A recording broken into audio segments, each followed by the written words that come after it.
매년 한국 사회의 트렌드를 분석해서 지난해의 한국 사회 트렌드를 분석하고 다가오는 한 해의 성향을 예측하는 책들이 나옵니다. 그 가운데 유명한 한 권이 이제 트렌드 코리아라는 책입니다. 김난도 서울대 교수와 그 연구진들이 매년마다 그 한 해의 트렌드를 예측하면서 출간을 하는 책입니다. 올해도 변함없이 이 책을 출간했습니다만 올해는 황금 개띠라고 그럽니다.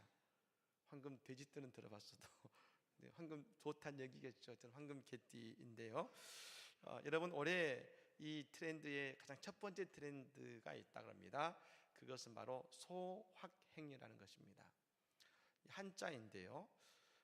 이 말은 이제 1990년도 일본의 소설가인 무라마키 하루키라는 소설가가 그의 수필집에서 처음으로 쓴 단어가 소확행이라는 말입니다. 이 한자를 풀어드리면 작지만 확실한 행복이라는 뜻입니다. 작지만 확실한 행복. 그 수필집에서 이 소확행을 이렇게 설명합니다. 방금 갓 구운 빵을, 그 냄새 좋고 따뜻한 빵을 손으로 찢어서 그 맛있는 빵을 먹는 것. 별로 표정이 맛있어 보이지 않는데 맛있는 빵을 안 맛있어 보입니까? 이렇게 빵을 먹는 것. 또 한 가지는 속옷 서랍을 열었는데 속옷들이 곱게 돌돌 말린 속옷이 잔뜩 가득 쌓여 있는, 잘 정리되어 쌓여 있는, 여러분 그런 일상적으로 경험할 수 있는 작은 행복들을 이야기하는 것입니다. 2018년은 아마 그런 작은 행복들로 만족하는 그런 한 사회가 되지 않을까. 실제로 작년에 우리나라에 김생민 씨의 영수증이라는 프로그램이 대단히 히트를 쳤습니다. 이 김생민 씨의 몇 가지 어록이 대단히 유명해졌습니다만, 돈은 안 쓰는 것이다, 옷은 기본적으로 22년은 입어야 된다, 이런 이야기들을 했습니다. 그래서 불필요한 소비를 한 것에 대해서는 stupid이라 말하고, 현명한 소비를 했을 때는 great이라고 외쳤습니다. 근데 여러분, 왜 TV만 틀면 홈쇼핑이 나오고 핸드폰으로도 아주 쉽게 쇼핑을 할 수 있는 이런 시대에 그런 자린고비와 같은 김생민 씨에게 열광을 할까? 이 책에서는 이렇게 분석했습니다. 우리 사회는 아무리 발버둥 쳐도 내일은 오늘보다 나아질 것이라는 믿음이 무너졌기 때문이라는 겁니다. 그런 사회에 대해서 김생민 씨는 알뜰한 당신의 평범한 하루하루 그 자체가 가치가 있는 것이고, 그렇게 생기는 그 작은 행복들 하나하나가 우리의 인생에 소중하다라는 메시지를 이 사회에 던지고 있다는 것입니다. 우리의 작은 일상에서 행복을 누리는 걸 말하는 것이지요. 우리 신앙생활도 마찬가지인 것 같습니다. 우리가 예수님을 믿을 때에 표적과 이사를 구할 때가 많습니다. 뭔가 놀라운 기적이 일어나야 믿고, 그래야 예수님을 잘 믿는 것 같고, 그래야 내가 예수님의 제자인 것 같은 느낌이 듭니다. 하지만 놀라운 일이 아니더라도 오늘 예수님의 손을 붙잡고, 오늘 또 예수님과 함께 살아가고, 오늘 내게 주시는 그 말씀, 한 구절의 말씀을 살아보기 위해서 그 말씀대로 살아보기에 노력하고, 그 말씀이 오늘 내 삶 속에서 응답받는 그런 작은 일상이지만 순종하며 나아갈 때에 우리의 삶에 주시는 하나님의 또한 놀라운 행복이 우리 가운데 있게 될 줄로 믿습니다. 기적은 하나님 반드시 베푸실 것입니다. 그렇지만 작지만 확실한 하나님의 손길을 날마다 경험하면서 그 손길 속에 기쁨이 가득한 매일매일 보내는 우리가 되기를 예수님으로 간절히 축복합니다. 우리는 지난 시간부터 은혜로 살기 위해서 우리에게 회복되어야 되는 세 가지를 묵상하기 시작했습니다. 지난 시간은 우리 은혜를 위하여서 예배가 회복된다고 말씀을 드렸습니다. 오늘은 두 번째로 우리에게 말씀이 회복된다는 것을 함께 말씀의 은혜를 나누고 싶습니다. 남왕국 유다가 바벨론이라는 나라에 의해서 멸망당한 이후에 포로로 끌려갔던 사람들이 돌아오기 시작했습니다. 그 가운데 느헤미야라는 사람이 있었는데요, 그 느헤미야가 그 이스라엘 나라의 총독이 되어서 그 땅으로 많은 포로들과 더불어서 귀향했습니다. 그리고 봤더니 그 이스라엘의 수도인 예루살렘의 성벽이 다 무너져 있고 성문도 전부 다 여러분 무너져 있는 겁니다. 70년이 넘었는데도 불구하고 여전히 그 땅의 성벽과 성문은 다 무너져 있었습니다. 그래서 그 무너진 성벽을 다 회복하고 복구한 것이지요. 그리고 그 다음의 말씀이 오늘 우리가 읽은 말씀인 것입니다. 대공사를 끝낸 이들은 그 다음에 말씀 사경회를 가진 겁니다. 근데 여러분, 이 말씀 사경회가 의미가 있는 것이 뭐냐면, 총독인 느헤미야 또한 대학사인 에스라가 공사를 끝난 이후에 이제 말씀을 보자고 백성들을 불러 모은 것이 아니라 백성들 스스로 대학사 에스라에게 하나님의 말씀을 들려달라고 요청했다는 것입니다. 마침 이날은 나팔절이라는 절기였습니다. 7월 1일입니다. 지금 이제 유대교의 달력으로 지금 이 나팔절이 1월 1일에 해당됩니다만, 이날 하나님의 말씀 모세의 오경을 모든 백성들 앞에서 대약사 에스라가 읽어주고 해석해 주었습니다. 그러자 백성들이 그 말씀을 듣고서 울기 시작합니다. 한두 명이 아니라 모든 백성들이 울기 시작한 것이죠. 하나님이 그들에게 역사하신 것이고 성령께서 그 말씀을 듣는 모든 백성들의 마음을 어루만지신 것입니다. 사랑하는 여러분, 오늘 이 시간 우리에게도 성령님의 위로와 하나님의 은혜가 우리에게 임할 줄로 믿습니다. 다만 왜 그들에게 하나님의 말씀이 살아 역사하고 있었는가? 예, 하나님의 말씀 그 자체가 능력이 있기 때문입니다. 하나님의 말씀이 능력이요 말씀은 살아있기 때문에 그들에게 역사하셨죠. 그런데 그것과 더불어서 한 가지 중요한 것이 있었습니다. 말씀을 듣기 이전에 이스라엘 백성들의 자세가 중요했다는 겁니다. 대학사 에스라가 백성들 앞에서 성경을 펴니다. 여러분, 그러자 그 앞에 수만 명의 백성들이 앉아 있었는데요, 그들이 성경을 피자 모두 다 그 자리에서 일어났습니다. 그리고 대학사 에스라가 위대하신 하나님을 송축합니다. 그러자 모든 백성들이 두 손을 들고서 아멘, 아멘 하고 응답하고 몸을 굽혀 얼굴을 땅에 대고 저 대학사 에스라와 같이 하나님께 여호와께 경배했다는 겁니다. 여러분, 이 전통이 사실 오늘날 우리 예배 속에서도 남아 있습니다. 여러분, 미국 교회 예배를 드려보면 이런 경우가 있습니다. 목사님이 설교를 하시기 전에 보통 목사님이 기도를 하시지만 미국 교회 예배에서는 설교하시기 전이 아니라 성경을 봉독하기 이전에 기도를 합니다. 근데 뭘 기도하냐면 하나님의 위대하심을 인정함을 기도하고 하나님의 임재하심을 고백하는 기도를 드리는 것입니다. 오늘 대학사 에스라가 그랬습니다. 그러자 백성들도 아멘 했고 머리를 땅에 대고 그들은 이렇게 고백했습니다. 여호와께 경배했습니다.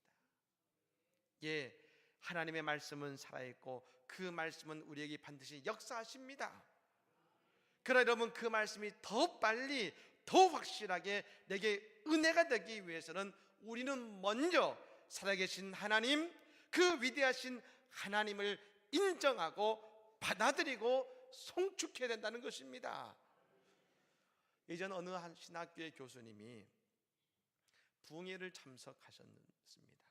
은혜를 받고 강사 목사님께 고민을 말했습니다.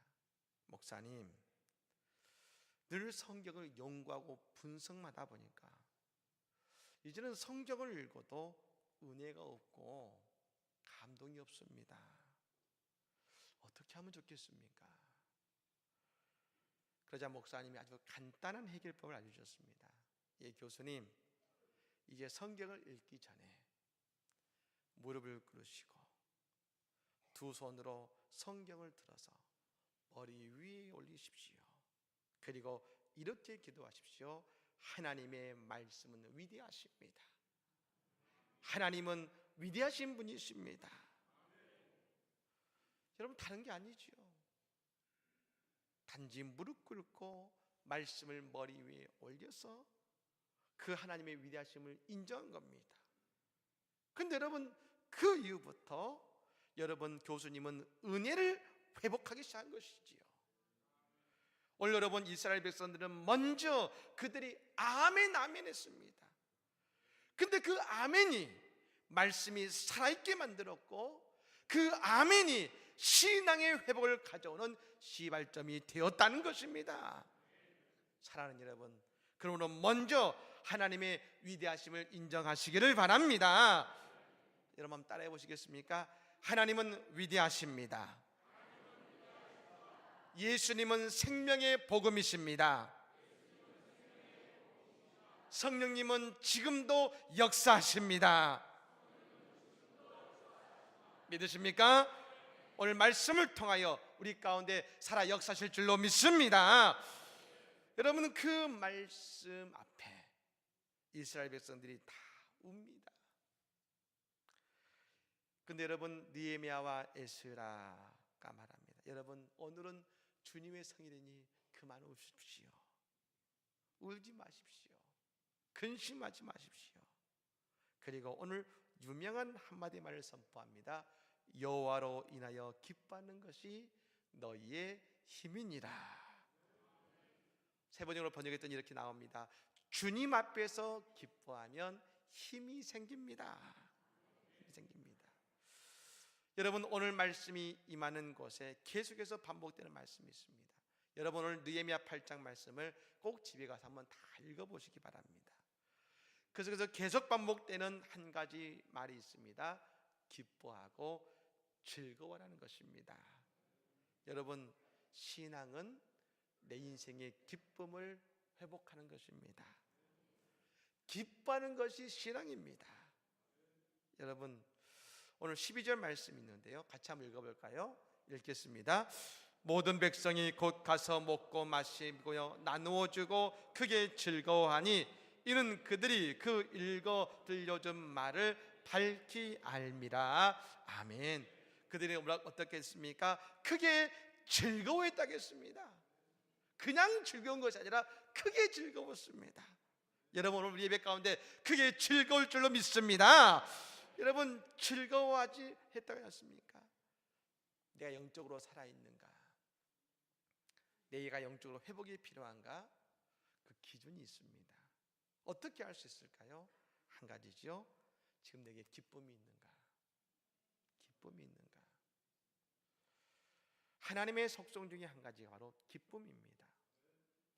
예수님이 이런 말씀하셨습니다. 요한복음 15장 11절의 말씀에 내가 이것을 너희에게 이름은 내 기쁨이 너희 안에 있어 너희 기쁨을 충만하게 하려 함이라. 뭐라 하십니까? 내 기쁨이 너희 안에 있기 때문에, 그리고 그것을 통해 너희의 기쁨이 충만할 그런 겁니다. 누가 기쁨을 우리에게 주십니까? 예수님의 기쁨을 우리에게 주시는 것 아니겠습니까? 그러므로 우리가 말씀과 예배 가운데 우리에게 뭐가 회복되느냐? 기쁨이 회복되는 것이죠. 아직도 표정이 이러므리겠습니다. 기뻐야죠. 기뻐하지 않겠습니까? 여러분 오늘 말씀을 통해 기쁨 회복되기를 간절히 축복합니다. 즉 하나님의 말씀을 들으면서 그들은 깨달은 것입니다. 왜 우리에게 기쁨이 사라지고 이런 어려움을 당하게 되는가? 그건 말씀을 잃어버렸기 때문이구나. 그 이튿날 7월 2일입니다. 족장들과 제사장들과 레위인들이 대학사 에스라를 찾아옵니다. 이유는 한 가지지요.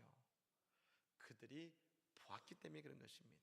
아니, 그들 자신도 느꼈기 때문에 그런 것입니다. 하나님의 말씀이 백성들을 살리고 자신들을 살리는 것을 보고 깨달았기 때문에 그런 것입니다. 백성들이 말씀을 듣자 다 울었다겠습니다. 여러분, 정신적으로 아니면 내 가정 상황에서 큰 충격을 받거나 어려운 일을 당하는 사람들이 있습니다. 여러분, 그 상황을 잘 받아들이지 못할 때 우리가 보이는 한 가지 특징이 있습니다. 내 감정이 잘 드러나지 않습니다. 여러분, 울어야 하는데 울지 않습니다. 예전에 우리가 어릴 때는 자기 감정을 잘 드러내는 것은 잘못된 일이라 배웠습니다만, 하지만 여러분, 그것이 진짜 내 마음을 병들게 만드는 겁니다. 근데 여러분, 그 마음의 병이 있는 사람이 살아나는 때가 있습니다. 언제부터냐면 그 사람이 울기 시작할 때입니다. 그 사람의 감정을 보이고 울기 시작할 때. 상담을 하시는 분들도 마찬가지입니다. 그 사람이 자신의 감정을 드러내기 시작할 때부터, 그때부터 치료가 시작되는 것이죠. 이스라엘의 지도자들은 보았습니다. 백성들이 여러분 이전까지 성벽이 무너져도 고칠 생각도 않고 성문이 무너졌는데도 아무도 그것에 대한 반응하지 않았습니다. 그들은 감정도 없었고 여전히 살아있으나 죽은 것 같았습니다. 그런데 말씀이 들어가자 그들이 살아나고 그들이 일어나고 그들의 마음속에 무언가가 살아 꿈틀대는 것을 보았습니다. 언제요? 하나님의 말씀이 그들에게 임하기 시작했을 때. 그리고 그들은 결단합니다. 이제 말씀에 집중하고 말씀대로 살아보자. 그 말씀을 보았더니 이 7월 나팔절 다음이 어떤 날이냐면 초막절이라는 겁니다. 이 초막절은 이스라엘 백성들이 광야 40년을 기억해서 후손들이 그 조상의 광야 생활을 기억하면서 집이 있지만 일주일간 초막에서 지내는 것을 말합니다. 집 앞에 뜰에, 성전에, 성문 앞에 곳곳에 초막을 짓습니다. 그리고 그 한 주 동안은 그곳에서 거하기 시작한 것이지요. 오늘 보면 17절 말씀입니다. 우리 같이 한번 읽겠습니다. 사로잡혔다가 돌아온 회종이 다 초막을 짓고 그 안에서 거하니 눈의 아들 여호수아 때로부터 그날까지 이스라엘 자손이 이같이 행한 일이 없었으므로 이에 크게 기뻐하며 아멘. 오늘 말씀합니다. 여호수아 때로부터 지금까지 이렇게 초막절을 지킨 적이 없었습니다. 즉 모든 백성들이 그러나 오늘 그 말씀을 따라 초막에 들어간 것입니다. 바로 말씀이 순종하는 이 모습. 여러분, 이 위대한 광경을 보는 하나님의 마음 어떠셨을까요? 모든 백성들이 집에서 나와서 초막을 짓고 말씀대로 내가 이제는 살아보겠습니다. 초막에 들어가실 때 17절 여러분 마지막에 이렇게 나오지 않습니까? 이에 크게 기뻐하며. 크게 기뻐했습니다. 누가요? 이스라엘 자손들이. 초막에 들어간 것이 뭐가 기쁘겠습니까? 몸은 불편하지요. 그런데 그의 영혼이 살아나니, 말씀 속에 그들의 영혼이 살아나니 즐거움이 오더라는 겁니다. 뿐만 아니라 전 오히려 이 구절을 이렇게 읽고 싶습니다. 하나님이 크게 기뻐하시며 사랑하는 여러분, 말씀을 통해 회복의 은혜를 누리시길 바랍니다. 하나님의 기뻐하심을 경험하시길 바랍니다. 눈물이 변하여 기쁨이 되게 하시는 은혜를 누리시기를 바랍니다. 그리스도교 역사상 유명한 부흥운동을 거부한다면 영국의 웨일즈 지방에 있었던 웨일스 부흥운동을 말합니다. 여러분, 이 웨일즈라는 한 작은 지역에 일어났던 부흥운동이 영국 사회를 변화시켰고 미국과 더불어서 나중에 여러분 우리나라에까지 영향이 주었습니다. 그것이 뭐냐면 1907년도 장대현교회에 있었던 평양 대부흥운동 성령의 역사가 이 웨일즈 부흥운동에 영향을 받은 것입니다. 그런데 여러분, 이 웨일즈라는 곳에서 어떻게 부흥운동이 시작됐느냐 하면 한 여인의 순종을 통해서 시작이 된 것입니다. 한 여성이 예배를 드리는데 주기도문을 외웠습니다. 하늘에 계신 우리 아버지여, 아버지 이름을 거룩하게 여기심을 받으시오며 쭉 이렇게 주기도문을 외우는데 한 구절에서 멈췄습니다. 우리가 우리에게 잘못한 사람을 용서하여 준 것 같이 우리 죄를 용서하여 주시고, 그 고백을 하면서 생각해 보니까 자신에게 잘못한 사람을 용서해 준 적이 없더라는 겁니다. 내가 주기도문을 하는데 내가 용서해 준 기억이 없거든요. 그래서 예배를 마치고 결심합니다. 용서하기 싫은 한 남자를 찾아갑니다. 그리고 다짜고짜 말하죠. 내가 당신을 미워했지만 내가 당신을 용서합니다 하고 간 것입니다. 이 남자도 압니다. 저 여자가 나를 싫어하고 자기가 잘못한 것을 아는데 와서 당신을 용서합니다 하거든요. 근데 그 용서합니다 말을 듣는 순간 자기도 누군가를 용서했다는 생각이 든 것입니다. 그도 가서 용서할 수 있는 그를 용서하지요. 근데 여러분, 그 작은 불씨가, 용서의 불씨가, 말씀에 순종하여 주님한 그 작은 불씨가 영국의 위대한 웨일즈 부흥을 일으킨 것입니다. 말씀에 아멘했을 때, 말씀대로 살고자 했을 때 그들의 영이 살아나는 것입니다. 지금 북유럽에 있는 노르웨이라는 나라가 있습니다. 많은 한국 젊은이들이 노르웨이로 이민을 가고 있습니다만 예전에는 참 못 사는 나라였다 그럽니다. 대다수의 국민들이 문맹이었습니다. 그런데 어떻게 이 나라가 잘 사는 나라가 되었는가? 여러분, 그 나라를 지금 살펴보면 인구 대비를 해서 전 세계에서 가장 많은 선교사를 파송하는 나라가 노르웨이라는 겁니다. 인구 대비해서요. 그런데 이 일이 이루어진 것이 한 청년 때문이라는 겁니다. 그가 바로 한스 웰스 허그라는 사람입니다. 이 허그라는 청년 역시도 여러분 글자도 모르는 평범한 청년이었습니다. 근데 그런 그가 20살 때에 한 지인에게 성경책을 선물로 받습니다. 그러면서 이런 얘기를 듣습니다. 이보게, 성경에는 내 인생의 모든 인생의 문제에 해답이 있다네. 그 말을 듣고서 글을 배워 성경을 읽으면서 삶의 해답을 찾아가기 시작합니다. 그러던 중에 인격적으로 하나님을 만나고 그때부터 그는 다니면서 하나님의 말씀을 전하기 시작합니다. 여러분, 그 당시에 노르웨이에 법이 있었습니다. 전도하면서 다른 지역을 가서 전도할 수 없었습니다. 그런데도 불구하고 그는 다른 지역을 다니면서 말씀을 전도하다가 감옥에 갇히게 됐었습니다. 그런 생각했습니다. 인생의 문제 해답에 성경이 있다면 사회의 문제 해답도 성경에 있을 것이다. 그래서 그는 노르웨이 곳곳을 다니며 복음을 증거하고 말씀을 가르쳤습니다. 이렇게 17년을 다녔습니다. 그가 그동안에 33권의 책을 쓴 것이지요. 그런데 여러분, 이 33권이 몇 권이나 팔렸느냐면 20만 권이나 팔렸다는 겁니다. 별로 놀라지도 않으시죠? 그 정도쯤은 여러분, 근데 그 당시에 노르웨이 인구가 몇 명이냐면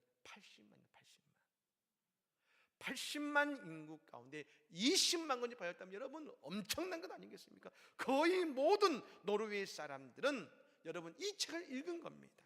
그런데 그 책을 읽고 그때부터 노르웨이는 성경에서 인생의 문제의 답을 찾기 시작했을 때 그 나라가 세상에서 가장 살기 좋은 나라 중에 하나로 바뀌었다는 것입니다. 사랑하는 여러분, 예수 그리스도의 십자가는 하나님의 말씀의 능력을 보여주는 하나님의 능력입니다. 예수님의 십자가를 만난 사람들은 울었고 그 십자가를 통해 인생이 회복된 것처럼 말입니다. 하나님의 말씀, 생명의 복음이 우리의 굳어버린 마음을 깨트릴 때 우리의 인생이 살아나고 우리는 잃어버린 기쁨을 다시금 회복하게 될 줄로 믿습니다.